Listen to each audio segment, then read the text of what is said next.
નમસ્કાર, Gujarat weather update સાથે હું છું ભગવતી વિશાવડિયા।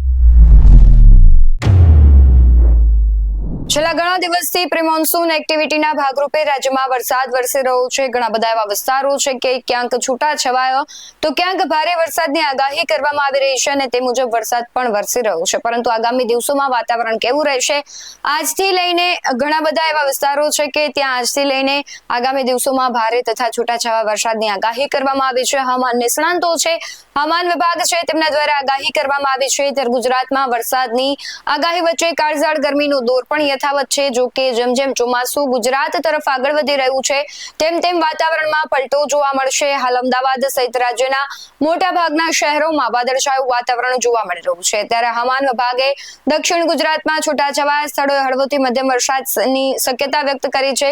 જો કે રાજ્યના અન્ય ભાગોમાં તાપમાનનો પારો 40 ડિગ્રી કે તેની આસપાસ રહી શકે છે। આમ તો ગુજરાતમાં અત્યારે ભારે ગરમી અનુભવાઈ રહી છે। રાજ્યના મોટા ભાગના વિસ્તારો એવા છે કે જ્યાં 40 ડિગ્રી ઉપર મહત્તમ તાપમાન નોંધાઈ રહ્યું છે। બીજી તરફ દેશમાં ફરી એક વખત વરસાદ અને વાવાઝોડાથી તણાવ વધવાની શક્યતા છે। હવામાન વિભાગના જણાવ્યા અનુસાર જો વાત કરીએ તો 9 જૂન એટલે કે આજે ઉત્તર પ્રદેશ, બિહાર સહિત 15 રાજ્યોમાં ભારે વરસાદ અને વાવાઝોડાની ચેતવણી જારી કરવામાં આવી છે।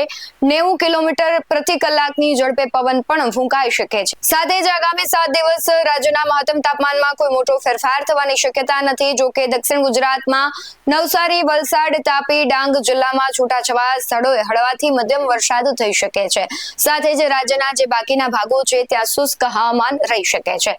10 થી 14 જૂનની વાત કરીએ તો 10 થી 14 જૂન દરમિયાન દક્ષિણ ગુજરાત, સૌરાષ્ટ્ર અને મધ્ય ગુજરાતના કેટલાક ભાગોમાં વરસાદી માહોલ જોવા મળી શકે છે। ખાસ કરીને પોરબંદર, જૂનાગઢ, ગીર સોમનાથ, અમરેલી, ભાવનગર, અરવલ્લી, મહીસાગર, પંચમહાલ, દાહોદ, વડોદરા, છોટા ઉદેપુર, ભરૂચ, નર્મદા, સુરત, તાપી, નવસારી, ડાંગ, વલસાડ જિલ્લામાં છૂટાછવાયા સ્થળોએ હળવોથી મધ્યમ વરસાદ થઈ શકે છે।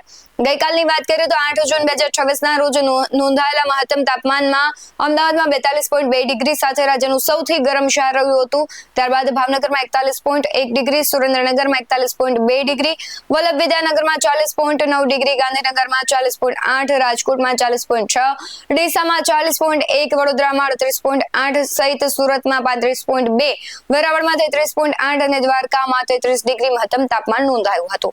દક્ષિણ પશ્ચિમમાં ચોમાસાની વાત કરીએ તો 8 જૂનના રોજ મહારાષ્ટ્ર, કર્ણાટક, તેલંગાણા અને આંધ્રપ્રદેશના વધુ ભાગોમાં આગળ વધ્યું છે। હાલમાં ચોમાસાની ઉત્તરીય રેખા હરનાઈ, સોલાપુર, કલબુર્ગી અને ચેન્નાઈ થઈને પસાર થઈ રહી છે। આગામી 2 થી 3 દિવસમાં છત્તીસગઢ, ઓડિશા અને પશ્ચિમ બંગાળ સહિતના અન્ય રાજ્યોમાં ચોમાસાના આગમન માટે સાનુકૂળ સંજોગો સર્જાયા છે। અમદાવાદની જો વાત કરીએ તો આજે ત્યાં આંશિક વાદળછાયું વાતાવરણ રહી શકે છે।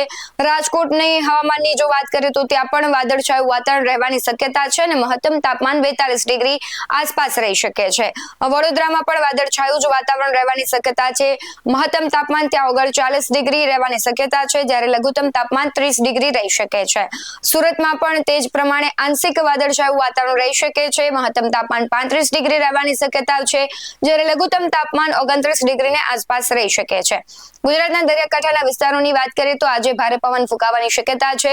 અરબી સમુદ્રમાં સર્જાયેલા તીવ્ર દબાણને કારણે ગુજરાતના દરિયાકાંઠા નજીક 15 થી 20 નોટ્સની ઝડપે પવન ફૂંકાશે, જે વધીને 25 નોટ્સ એટલે કે અંદાજે 45 કિલોમીટર પ્રતિ કલાક સુધી પહોંચી શકે છે। રાજ્યના દરિયાકાંઠે છૂટાછવાયા વરસાદ અથવા ગાજવીજ સાથે વરસાદી ઝાપટા પડી શકે છે। પવનોની દિશા છે મુખ્યત્વે દક્ષિણ પશ્ચિમની પશ્ચિમ તરફની રહી શકે છે। ઉત્તર પશ્ચિમ અને ઉત્તર પૂર્વ દરિયામાં પવનની ગતિ 20 થી 25 નોટ્સ રહેશે, જેથી 30 નોટ્સ વધીને જઈ શકે છે અને લક્ષદ્વીપ અને માલદીવ વિસ્તારોમાં વ્યાપક વરસાદ અને ગાજવીજ સાથે જોરદાર પવન પણ ફૂંકાવાની શક્યતા છે, જેના પગલે વિઝિબિલિટી ઘણી ઓછી રહેવાની શક્યતા છે। પશ્ચિમ મધ્ય અને પૂર્વ મધ્ય અરબી સમુદ્રમાં પણ પવનની ગતિ 30 નોટ સુધી પહોંચી શકે છે, જેના કારણે સમુદ્રમાં ઊંચા મોજા ઉછેળવાની પૂરેપૂરી સંભાવનાઓ છે। હવે વાત કરીએ કોકણના દરિયા કિનારાની તો અને મધ્ય પૂર્વના અરબી સમુદ્રની તો 5.8 કિમીના ઊંચાઈ સર્જાયેલું અપર એર સાયક્લોનિક સર્ક્યુલેશન આજે સ્થિતિ તેની જળવાઈ રહે તેવું લાગી રહ્યું છે। આ હવામાનની સ્થિતિને પગલે લક્ષદ્વીપ,